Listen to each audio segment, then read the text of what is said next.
নমস্কার, আমি পৃথা এসেছি নতুন আরও একটা ভিডিও নিয়ে। বিকালে গাছে জল দিচ্ছিলাম রেডি হয়ে যাব একটু মন্দিরে। সাউথে তো তোমরা জানোই, দক্ষিণ ভারতে শুধু মন্দির ঘোরার স্থান মানে তীর্থস্থান মানে মন্দির। তো বাবা মা এসেছি, তোমরা সবাই জানো। তো বাবা মাকে নিয়ে দেখো অটোয় উঠে পড়েছি। অটো করেই যাব মন্দিরে, আর স্কুটি করে তো সবাই মিলে যাওয়া যাবে না, তো তারই জন্য।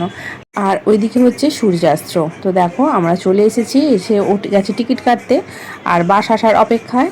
আর বাসও এসে গেছে, আমরা উঠে গেছি বাসে।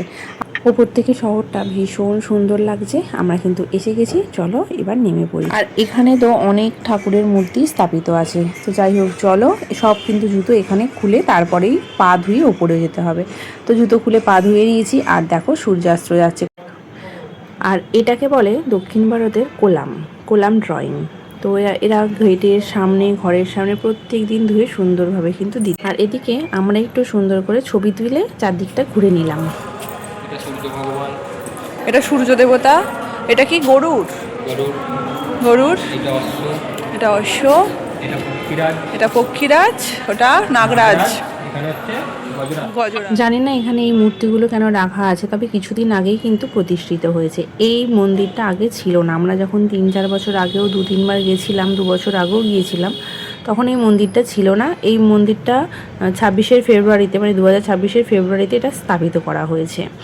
তো যাই হোক, সেটাই দেখছিলাম। এখনও দেখো মন্দিরের চূড়ায় সেই ঘটের ওপর যা কিছু দেয়া সেগুলো দিয়ে করা আছে। আর এখানে যে মা, আর ওই দিকে দেখো দূর থেকে শহরটা মাঠের মাঝখানে কেমন লাগছে, ভীষণ সুন্দর। আর মাঝখানে বয়ে গেছে কৃষ্ণা নদী।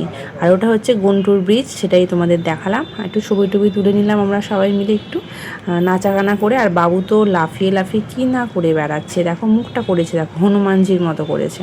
আর এই মন্দিরটাতেই ছিল অষ্টলক্ষ্মী, মানে মা লক্ষ্মীর 8টা রূপ।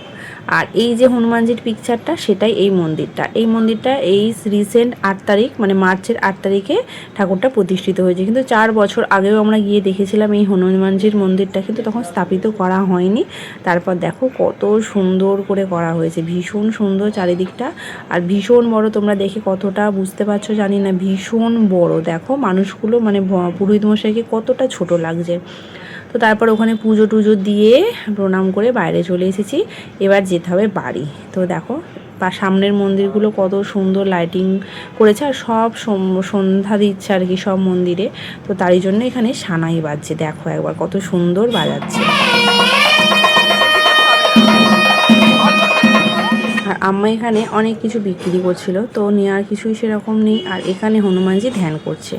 আর তারপর দেখে বাইরে চলে এসেছি, বাসও চলে এসেছে, উঠে গেছি আমরা বাসের মধ্যে। চলো শহরটা দেখো ওপর থেকে রাতে কতটা সুন্দর লাগছে। এবারে যেতে হবে বাড়ি। বাবুর পেয়েছে প্রচণ্ড খিদে, তো তার আগে নিচেও নেমে কিছু একটা খাওয়ার চিন্তা ভাবনার মধ্যে আছে, কিন্তু নিচে সেরকম কিছুই পাওয়া যাচ্ছিল না। তো দেখো আমরা নিচে চলে এসেছি। আর নিচে নেমেই আছে বেলুড় মঠের আশ্রম। মঠটা বন্ধ ছিল, তার জন্য ঢুকতে পারিনি। ভিডিওটা এখানেই শেষ করছি, দেখা হবে পরের একটা নতুন ভিডিওয়ে। বাই।